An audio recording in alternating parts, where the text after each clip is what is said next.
Um homem de 70 anos e um jovem de 19 caminharam lado a lado até o lugar da execução.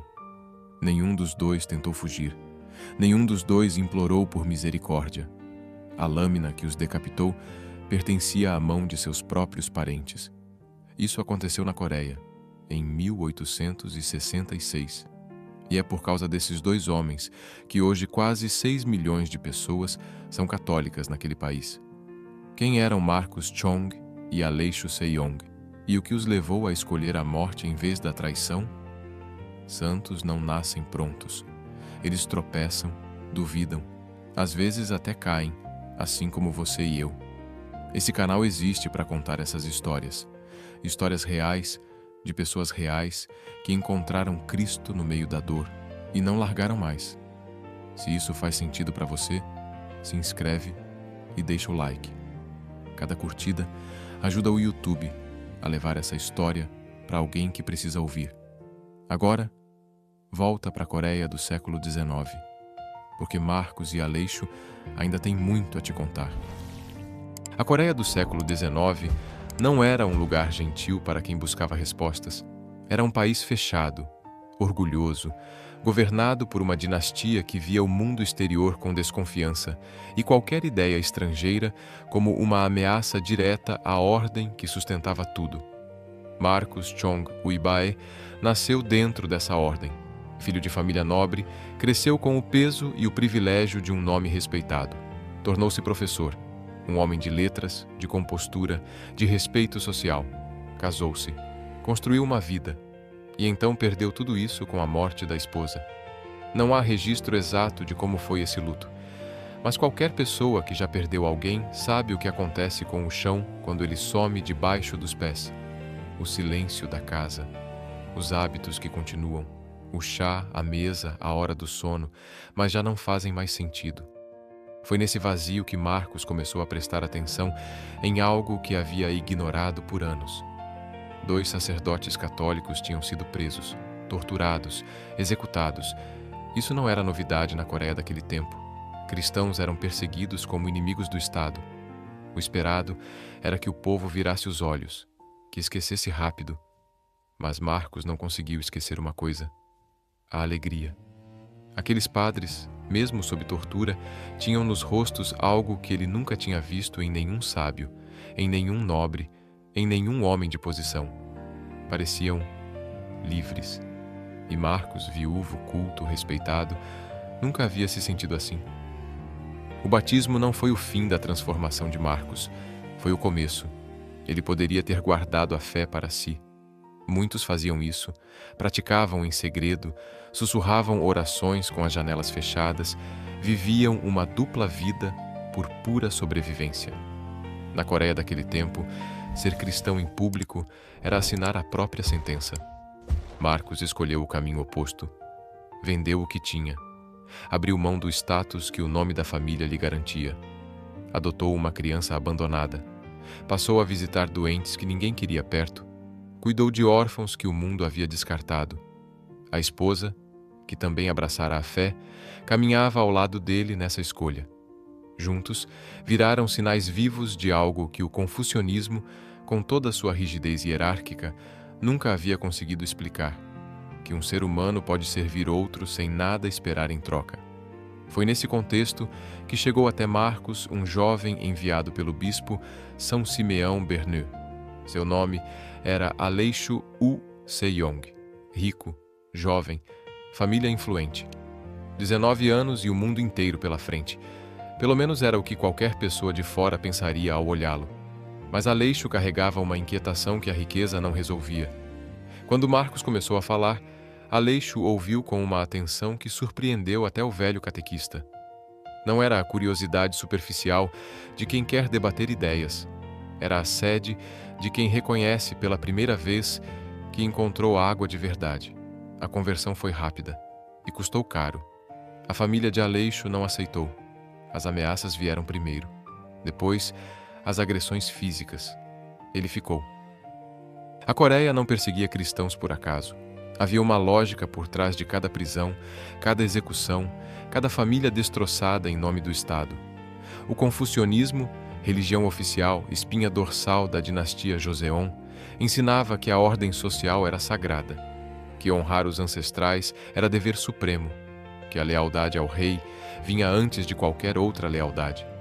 O cristianismo chegava dizendo exatamente o oposto, que havia um rei acima de todos os reis, que nenhum ancestral merecia adoração, que o servo valia tanto quanto o nobre diante de Deus.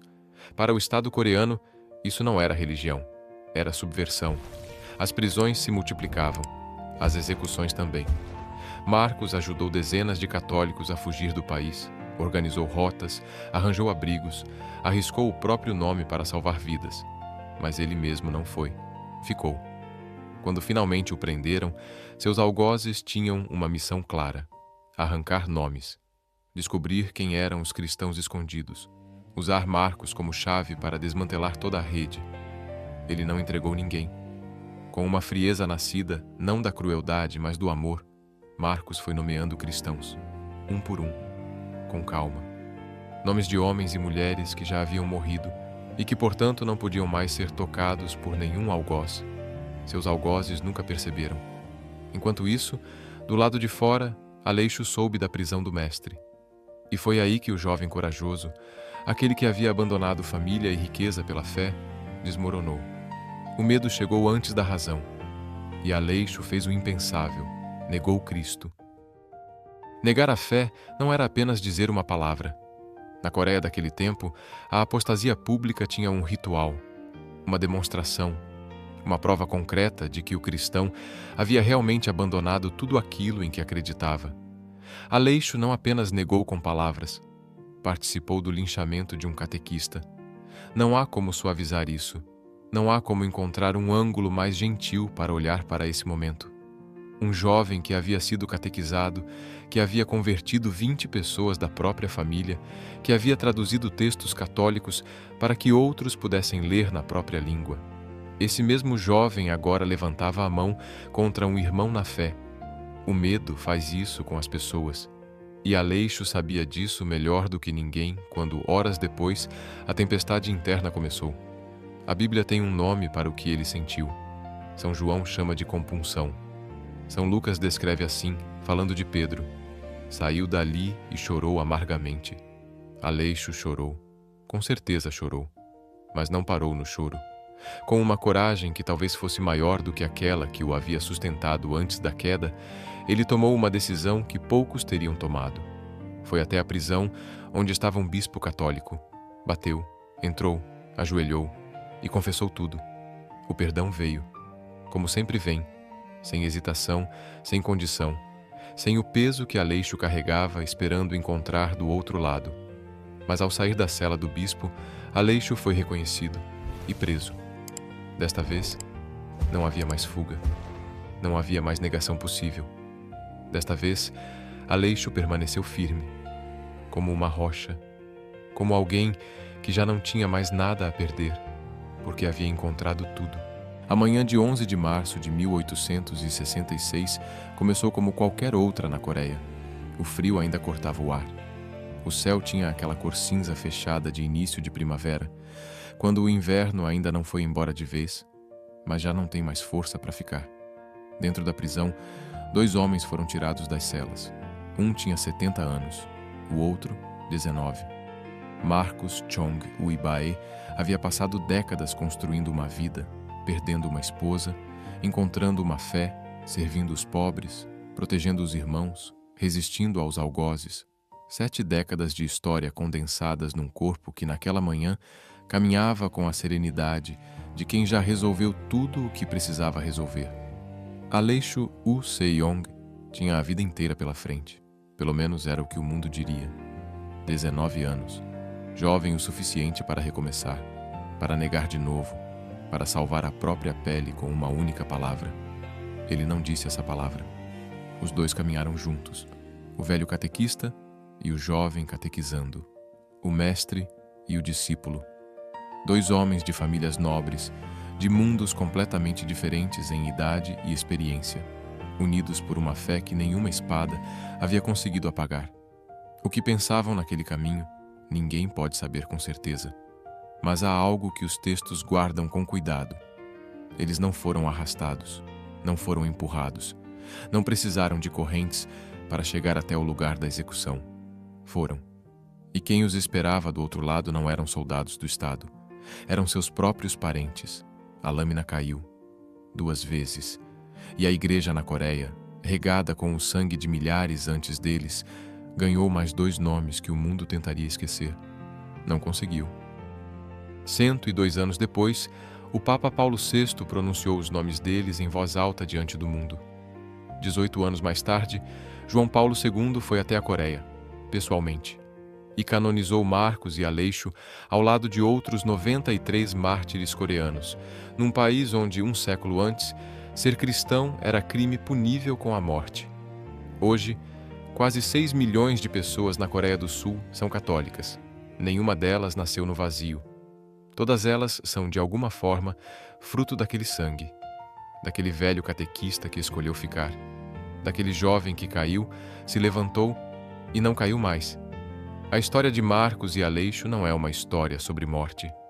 É uma história sobre o que acontece quando um ser humano decide, de uma vez por todas, que há algo maior do que o medo.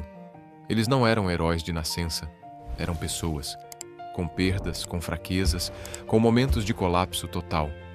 Mas olharam para Cristo e disseram: a Ele, tudo. Santos Marcos Chong e Aleixo Seyong, rogai por nós. Se essa história tocou você de alguma forma, compartilha. Manda para alguém que precisa ouvir que é possível se levantar depois da queda. Deixa o like, se inscreve no canal e comenta aqui embaixo o nome de um santo que você quer que a gente conte a história. A gente lê todos os comentários e o próximo vídeo pode ser exatamente o que você pediu. Até a próxima história.